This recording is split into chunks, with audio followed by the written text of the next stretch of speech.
We back and we back. Zeus P, Tank Juice. Let the light in, man. It's the 2-hour lunch break, dog. I'm locked in. So turn your speakers up a notch and grab the white gin. And when I'm on the road to the office or the crib, it's Big Zeus, Ain't Jew, the ones I wanna hear. This is that 2-hour lunch break live from Lady Bird J Lake. Coming to you live, putting on for the city. This is that 2-hour lunch break live from Lady Bird J Lake. And it's coming home to Texas. It's coming home all the way to Austin, Texas, baby. Welcome back to another episode of the 2-Hour Lunch Break Podcast, man, a podcast for Austin, from Austin. I'm your host, Trotwood Zeus, and today we are blessed with somebody whose story is rooted in legacy, confidence, and vision. Someone who took North Carolina grit and brought it all the way to Austin, shining light on plus-size creativity, native excellence, and authentic storytelling. She's also a trailblazer in fashion and representation. She's a model, entrepreneur, event producer, and a cultural force. You've seen her on campaigns with Google Pixel, Whole Foods, Covergirl, Extended Stay, and a lot more. Showing the world that beauty, style, and excellence come in every size, every shade, and in every heritage. Please welcome to the show. We got Mallory B. Richardson, a.k.a. Mal the Model. How are you doing today? Yes, good. That was an excellent intro. Zeus. Yeah. Don't be flattering me already. I mean, we got an important guest. I'm like, I had to make sure I roll out the red carpet for you, so I got to bring the intro in, bring you in right, Thank you, guys. Thank you so much for the opportunity to come and speak and share my platform with yours. Yeah. Number one, thank you for being here. Yeah. I know we were talking about it off air earlier. You got a lot of pots on the stove. You're a woman of many things. Thank you for taking time out of your busy schedule. So let's go ahead and, talk about your background, right? Jump in. So Rocky Mount, North Carolina, right? Talk about what was it like growing up in Rocky Mount and how did it, kind of shape, your life? Okay, so for those that are not familiar with North Carolina, Rocky Mount, not mountain, is on the eastern part of the state. We are to the east of Raleigh, our capital.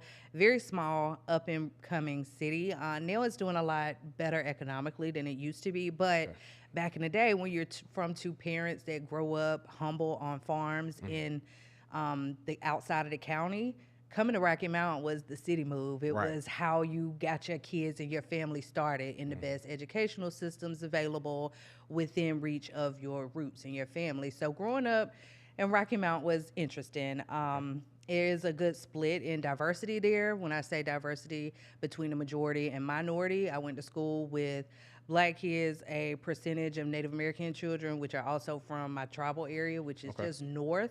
So I grew up being what they call as an urban Indian, growing up in the city limits and not on the res or not on the tribal territory. So because we were in such approximation, people weren't as unaware of us, I will say. Coming to Texas is a lot different.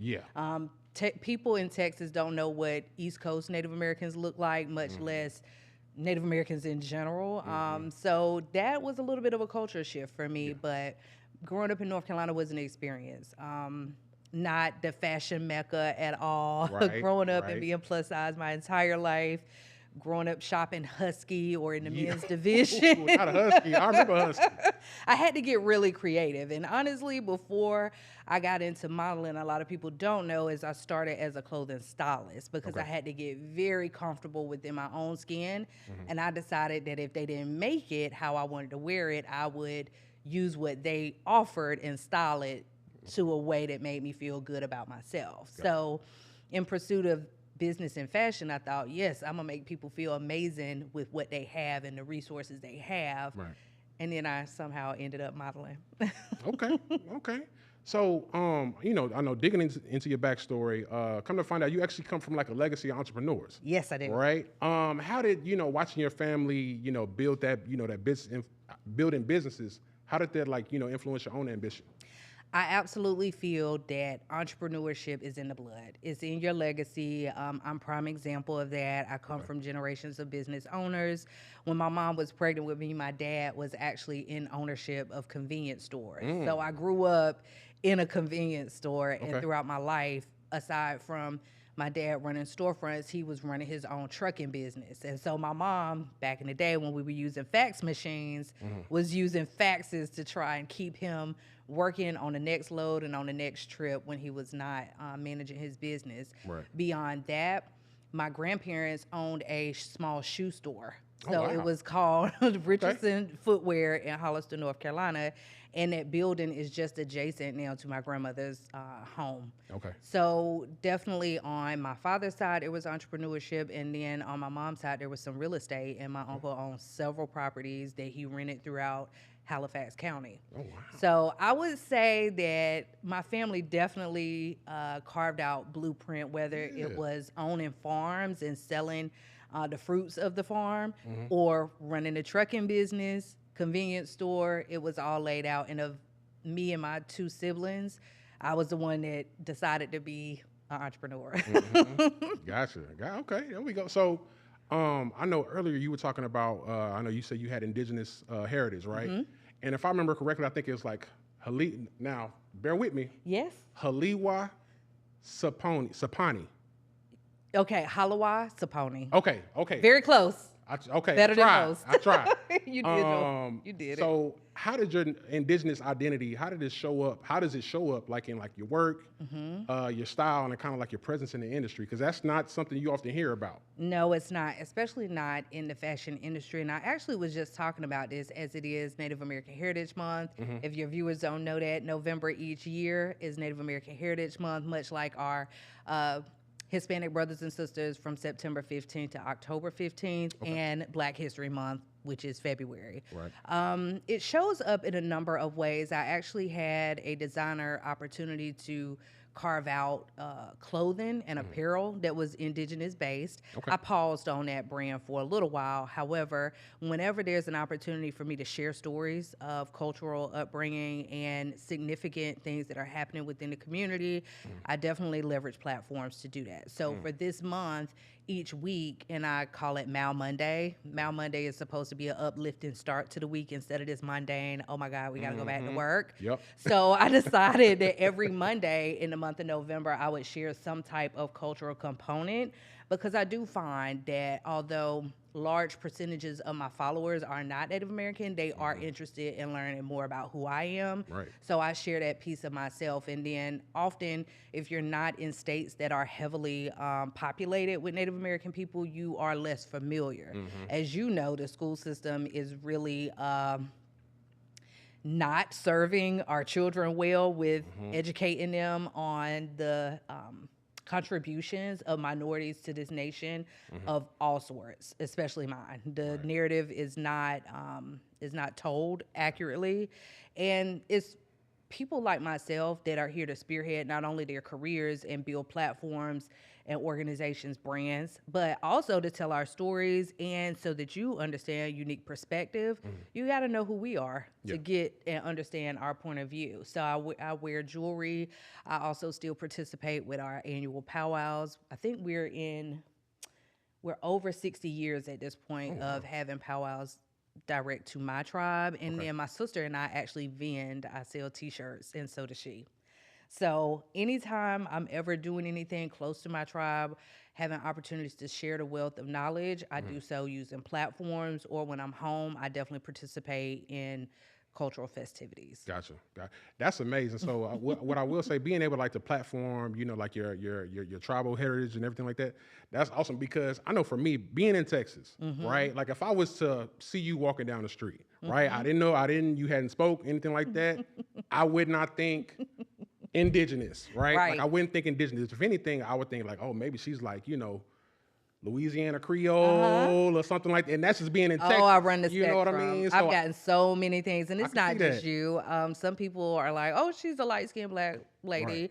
And then other people's like, oh, she's biracial, or oh, she's multi-ethnic. And depend on where I'm at in the countryside will determine what the answer is. I get Hispanic a lot too. So I mean, it runs the spectrum. But I think that I'm a prime example of what new age per se natives or indigenous people may look like. None of our cultures are blood quantum, and you have to prove yourself the way natives do. I have a tribal card, which is a controversial conversation because no other ethnic group has to prove who they are ethnically or blood quantum speaking, nor is it as much of a conversation with respect to treaties and ties to the federal government.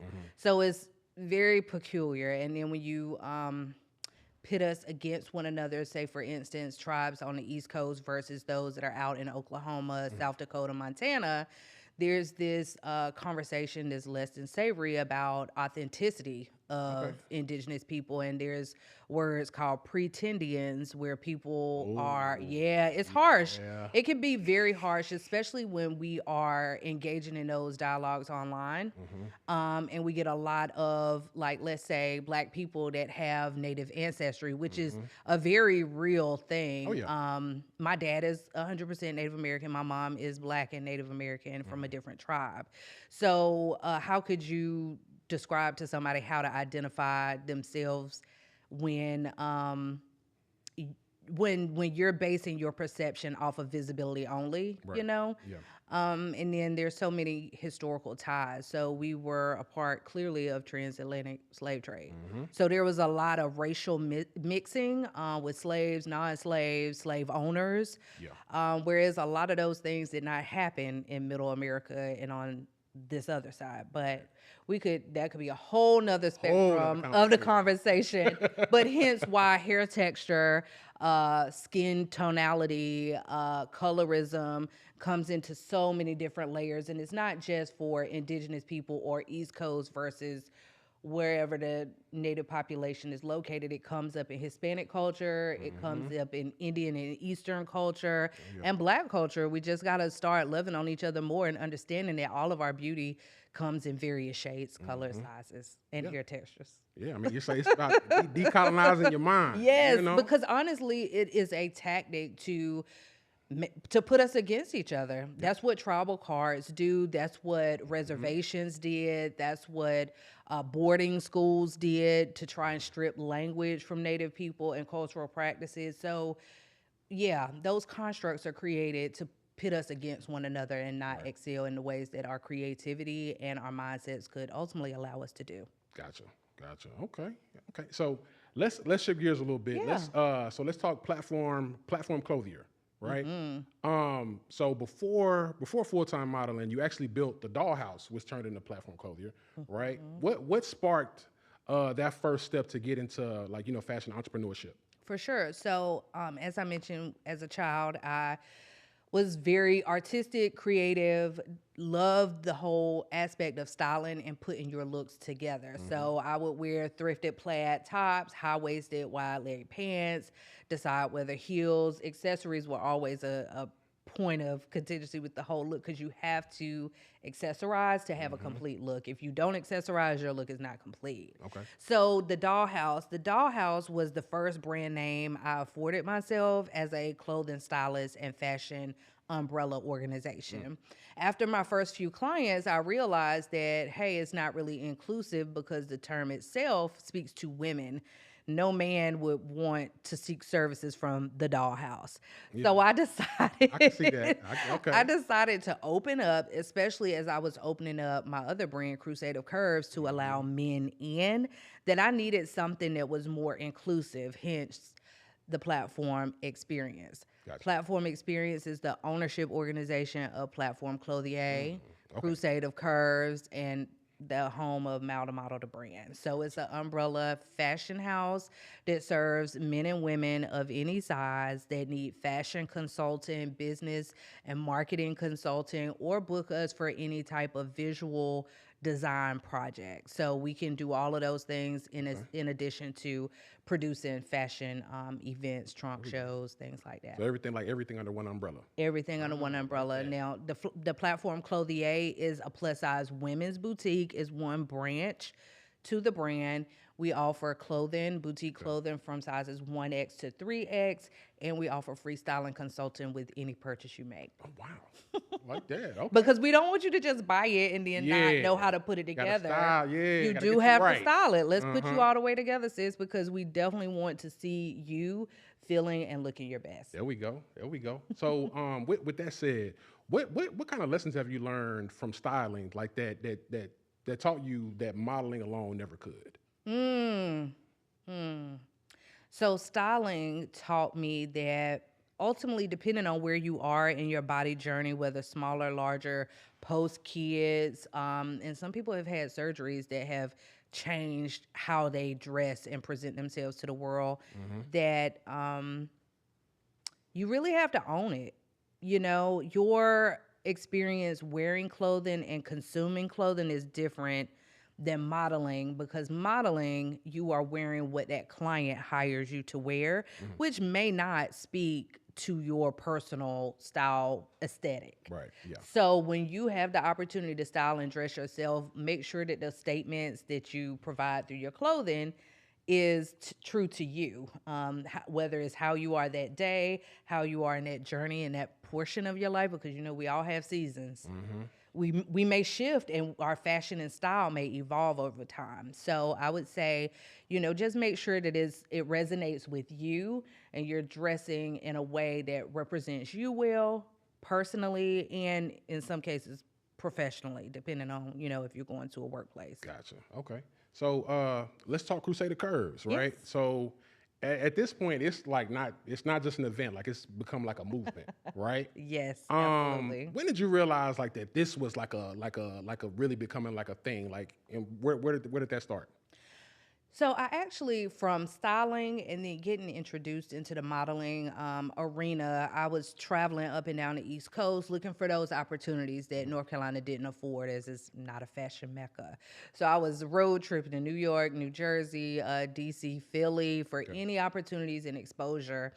And I was like, you know, at some point after participating in a plus size pageant that had made its way to the Carolinas, I said, there is something missing here.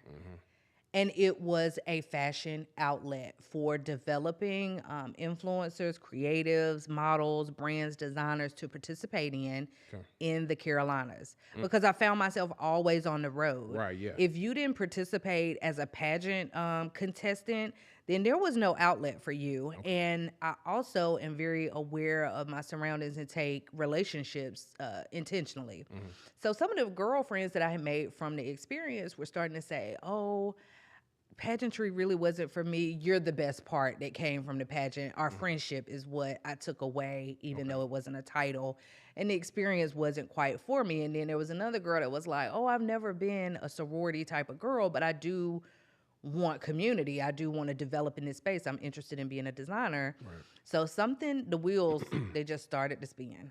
And I said, I gotta create a event. Okay. That's what we're gonna do. So about 2 years prior to our actual launch, which was in 2017, my wheels were just spinning. And historically, I've been an impulsive type girl. But as I've gotten older and wiser, I've decided to think things through a little more and be a little more resilient, quiet about them before I'm ready to share. Okay. And in 2017, I just decided, I said, this is for me. And that was a big year for me overall, because I became the face of a New York-based brand that was huge at the time in plus-size fashion. So not only was I catapulting like my stapleness in the business, but it was also, hey, she's a producer too. She's not just a model. So get into the bigger picture here of we're serving people on all sides. There we go. So kind of, you know, shifting gears a little bit, talking about, I know you had mentioned Raleigh, you mentioned Houston, right? I know you built your brand in Raleigh. You had some pandemic transitions during your time in Houston, right? And now you're in Austin and you're thriving. Yes. Right? What drew you here of all places? To Austin or to Texas? To Austin. Okay, so my client basis got me to come to Austin. Okay. As you mentioned, I did transition in 21 to Houston with hopes of developing a relationship there that I had started personally and continuing my career. I was in retail management for a luxury brand, and so I saw opportunity. There wasn't any loss of money. It was just a transition and a leap into the direction I wanted to explore more. Gotcha. And so once I transitioned my service from that retail organization and the personal relationship didn't work, I got a email one day and they were like, it's this home shopping network that was interested in me, but they were Austin based. And so I'm like, is this a scam? Right. Yeah. Yeah. Like my mind automatically goes like, is this a scam? But I text the number. She seemed real. I got a website, started digging around, and I was like, oh, say less. I'm coming. So I drove over, eager beaver, as they would say, and I got a tour of the facility, Okay. and they wanted me to start right away. Oh, wow. So I was like, oh, wait, like this is crazy. I went from retail management to now fulfilling my dream and potentially on a full-time basis. Like, this is wild. Right. So I had just re-signed my lease in Houston. So guess what? You have to break that. No, I didn't? drove it. Ooh. I drove it for nearly a year. Like, Oh, seriously. man. I had the tour happen here in August. Okay. I had signed a lease already for October. Then I stayed to the following October. So for just over a year, I was driving from Houston to Austin, probably at that time 2 to 3 times a week. So you were like up and down 2 nights. Up and down 2 nights. I mean, and this was not from 8 to 5. Right. This was from 4 or 5 o'clock in the morning, overnights. This was 8 a.m. So what I was doing is I was sleeping in the studio. Oh, wow. I was sleeping in the studio, and me and my model coordinator at the time, super tight. She was amazing.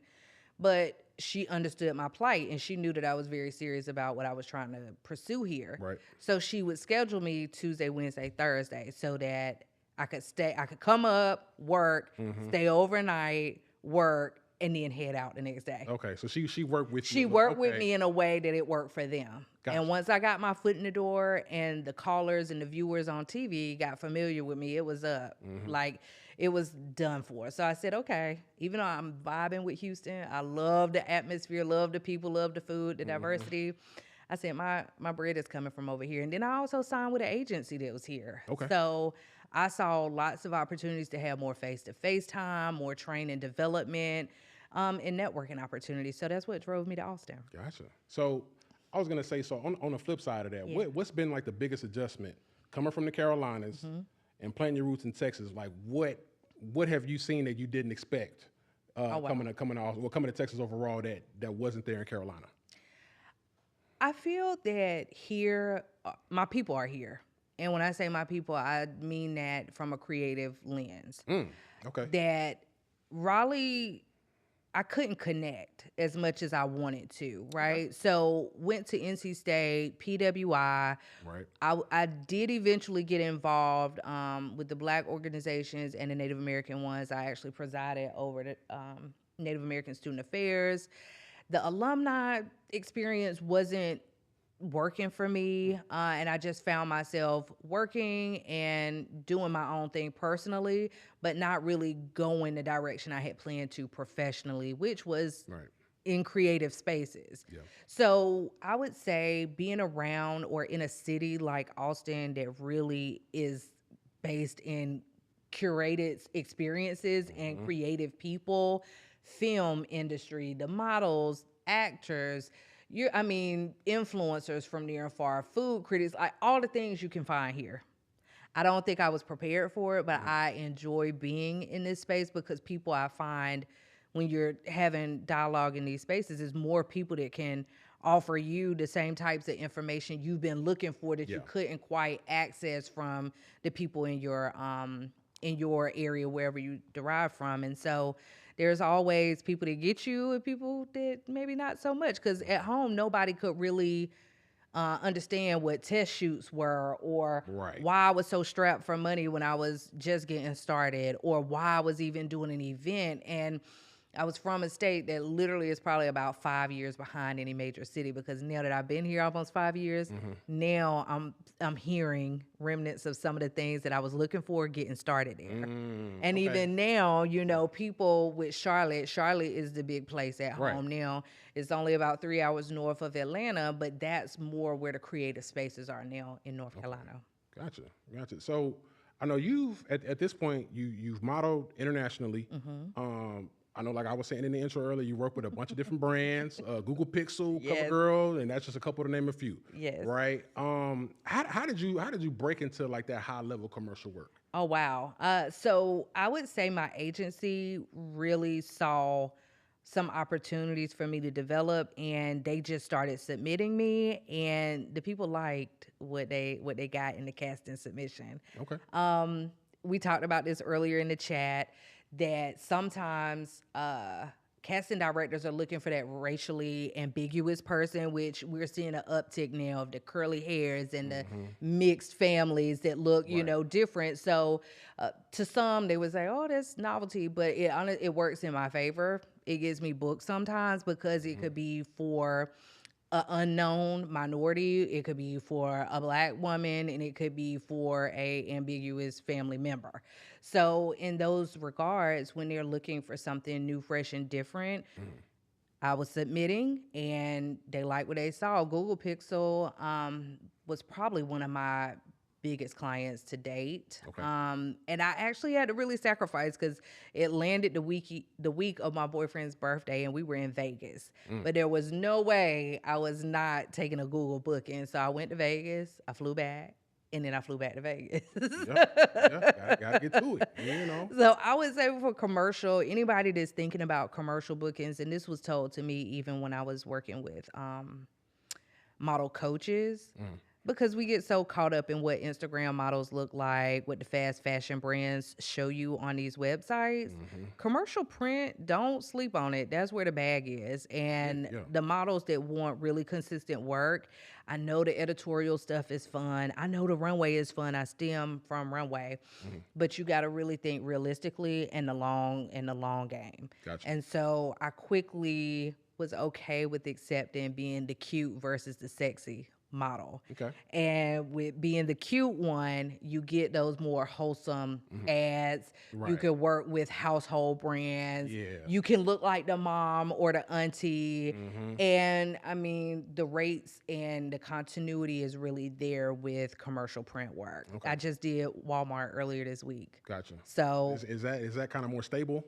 what, commercial print? Yeah. Yes. Yeah. Okay. I would say so. Yes, because anytime I tell, like I actually was just having this conversation, I haven't done a runway show since I've been in Texas.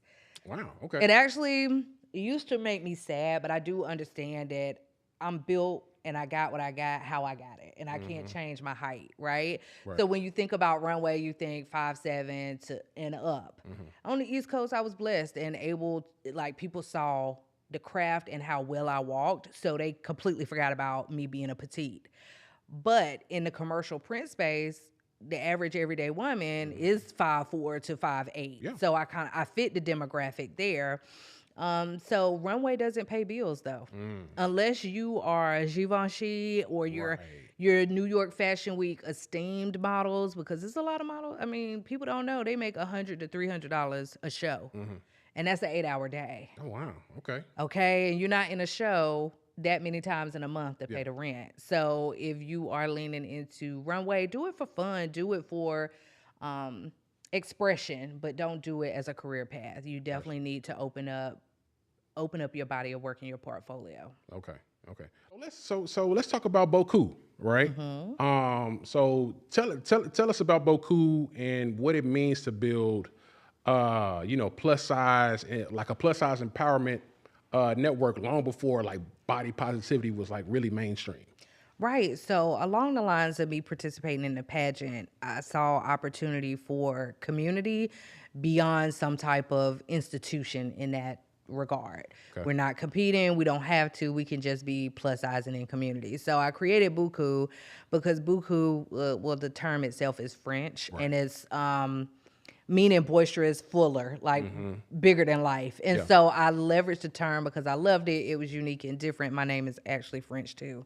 Okay. Mallory is. But so that was a way for me to really establish myself from a community point of view in North Carolina before I got into the space of producing. That was how I was helping to train and develop models. We were storytelling, talking to each other about our experiences, what was industry standard and what was not. It was also a resource pool, right? So this was aside from the production point of view. This was how I was able to connect people when we were brand new to Instagram, because for the longest, we just had Facebook since 2004. But once Instagram started to come about, people we're shifting from that whole, I went to the club over the weekend or it was homecoming, to this is how people are actually starting their brands and really marketing themselves. So Buku was like the it girl or the it plus girls of North Carolina, and we used to just pull up at castings together. We had group chats. We were about the community. We were a nonprofit organization. I never filed for the 501c3 because by the time I decided that I needed to evolve and put more emphasis into my personal brand, I just let the state level satisfy that desire for me. But I ended up phasing it out, and crazy you should ask me because I've thought about Buku recently. Hey, we gotta run that back. I need more hands in the pot. Like I really need to fight. But you know what? We talked about Kat before this interview, and she honestly, when I met her at a social event locally, she sent me some information about how to file the 501c3. Okay, and how to make it easy. Yeah, that's the homie. Okay, so I know I was reading an article on you know, getting ready for the interview, and you had said something about being a plus size Native woman in fashion is about more than representation. It's a responsibility, right? What does that responsibility feel like today? It feels heavy. And you want to know why it feels so heavy? It's because I'm so purpose driven, and the fact that I'm fairly an anomaly in this space. Like there are not very many plus size. No, actually, let me back it up. There are not many Native Americans in the fashion industry. Right. There is not a lot of representation there. Yeah. To take it a step further and be plus size and then a model instead of a designer or curator brand of different type of artistry takes it that much further that we are so not seen. It's almost like a niche within a niche within a niche. Absolutely. And I think that quite often our people are steered away from creative careers and taught more, because a lot of us have been told military was the way. Right. We have a strong presence in the military because it's a way to get off the res, way to make consistent money. Labor jobs are very prominent. And then your civic and local organization type of roles are usually where our people land. And so back then you're not thinking, oh, my kid can actually run a successful YouTube and have 1 million subscribers, or their artistry, basket weaving can actually earn them income and that can be their profession. So I want to be the catalyst for our community in the fashion space. And me being plus size is just that much more of a stronghold, right? Because we are ultimately a range of sizes. Yeah. And historically speaking, we're bigger and fuller in the belly and have less on the backside. So we definitely need representation in the fashion spaces. Yeah. So, you know, being in that plus size space, right? What's one misconception that the average person wouldn't know that you wish, like, that more people understood about being a plus size model? Plus size women are not fetishes. So that's one respect of body type and size that I want to address. And the whole dialogue of BBW versus plus size. People that are not in these spaces of community and understanding how BBW is a detriment to powerful plus size women that are moving the needle, shifting the narrative from pick-me's and all about body yaddy into strong business professionals in whatever industry they serve.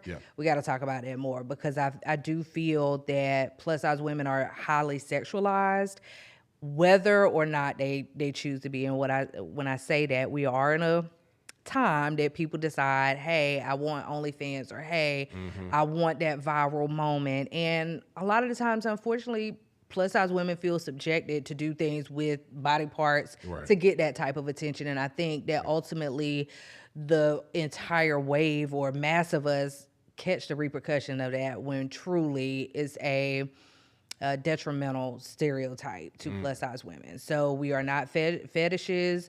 We do not like being over sexualized. We do want people that embrace our curves the same way we do, but we want to be respected, and we have standards. Oh yeah, I love that.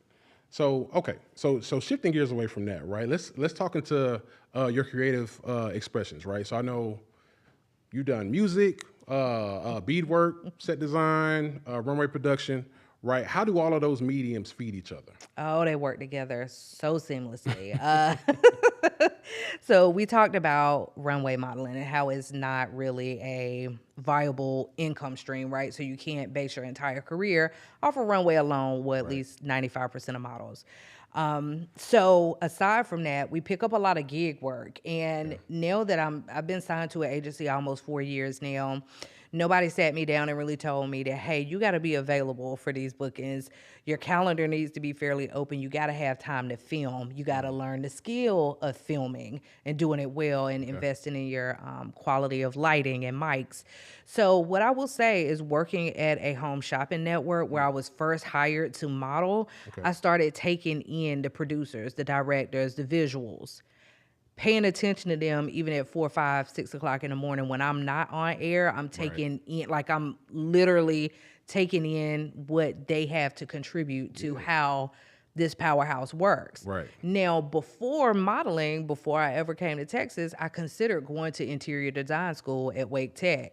Okay. And I was like, man, why are you trying to add this extra layer to yourself? I've always been multifaceted, but life and God is amazing because it's like things always come full circle, right? Okay. And so who would have thought this many years later that I actually subcontracted another 1099 role within the home shopping network, and now I do all the visuals for the videographers to have set design for my peer models. Okay. So when I'm not the ideal for a campaign that they are looking to film, I'm putting the plants up. I'm deciding the art space on the walls. I'm deciding if it's in the kitchen. I'm deciding what the food props are going to be, which is so fun because it also allows me to earn an income with the different part of my mind. Yeah.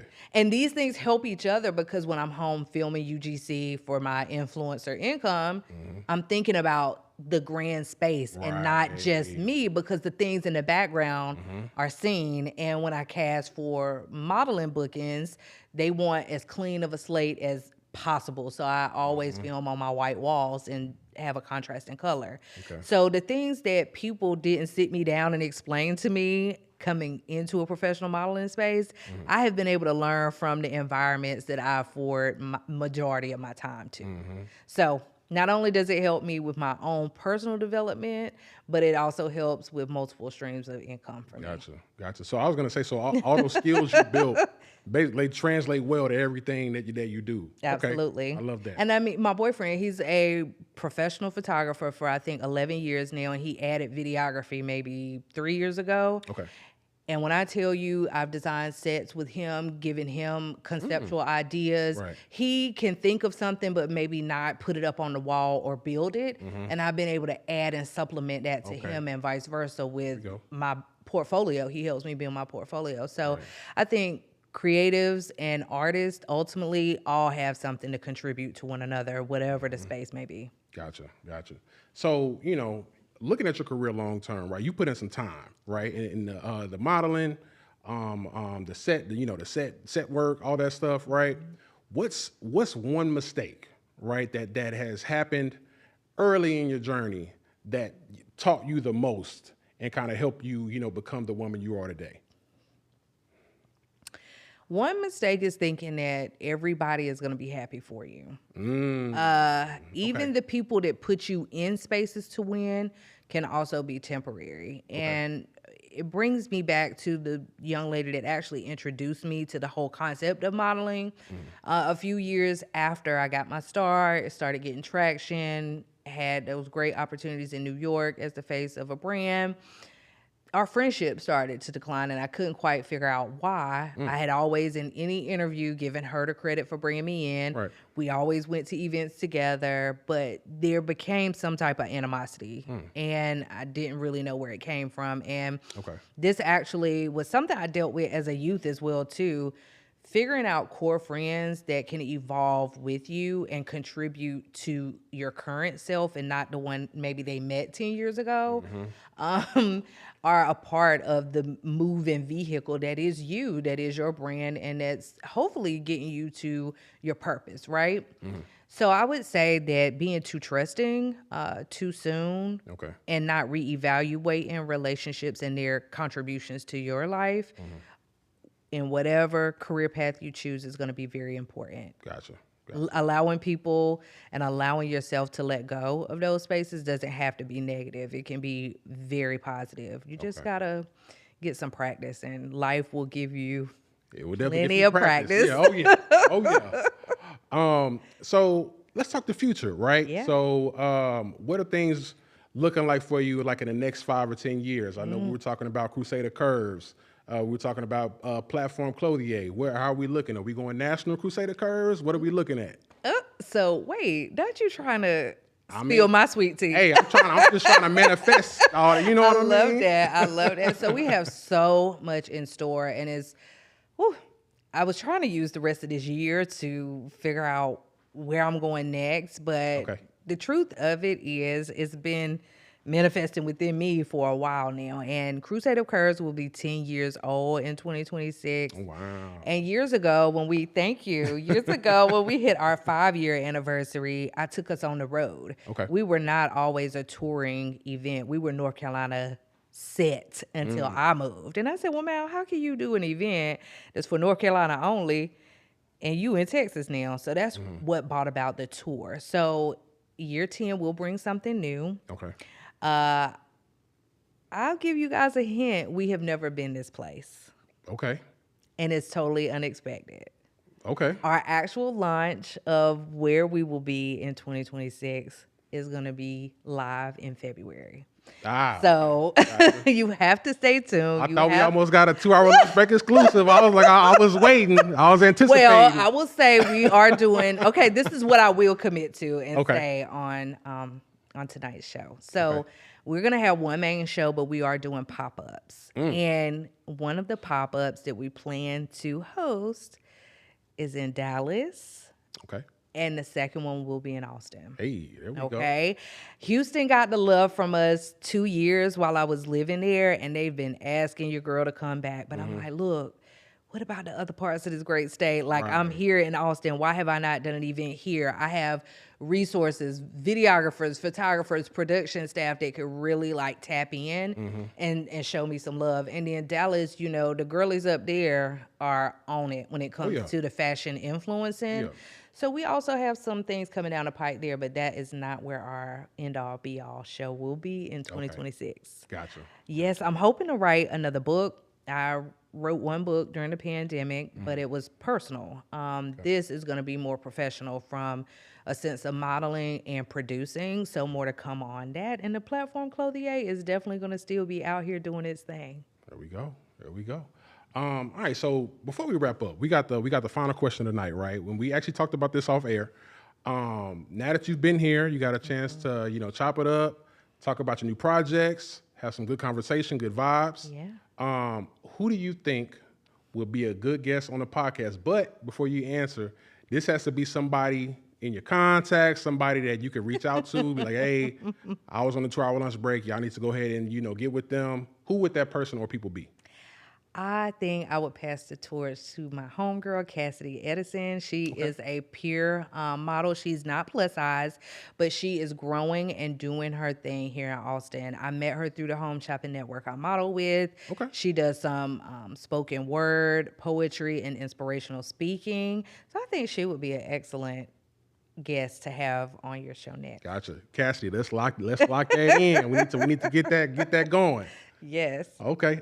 So before we wrap up, let's plug your social media handles. Where can everybody find you? Where can everybody find Platform Clothier and Crusade of Curves? Yes, of course. So across all platforms, you can find me at Mal the Model. That's MAL the Model.